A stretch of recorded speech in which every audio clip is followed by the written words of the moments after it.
তিন সংখ্যার বর্গ একসঙ্গে কিভাবে কত সহজে করা যায় সেটা আমি আজকে তোমাদের দেখাচ্ছি। এই যে দেখো, আমি একটা ছোট সংখ্যা নিয়েছি 114 হোল স্কোয়ার, তার মানে 114 বর্গ করতে হবে। কি করব দেখো, বর্গ মানে জোড়া সংখ্যা।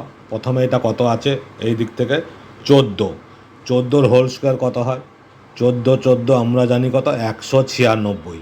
তাহলে এই যে 14 196, তাহলে 196, এই যে 196, 196, তো 196, এই যে 96 লিখলাম, এক থাকলো। এবার এ পাশে কত আছে, এক, তাহলে এক একে এক, জোড়া সংখ্যা সবসময় লেখা হয়। এবার কি করব, এই যে তিনটে সংখ্যা দেখছি আমরা, 1, 14 এখানে একটা সংখ্যা, 2 একটা সংখ্যা, 14 একে 14, সবগুলোকে গুণ করে নেবো। 14 একে 14, 14 দুগুণে 28, আর হাতে এক ছিল, ক্যারি 1, 28 একে 29। তাহলে কত হলো দেখো, 12,996।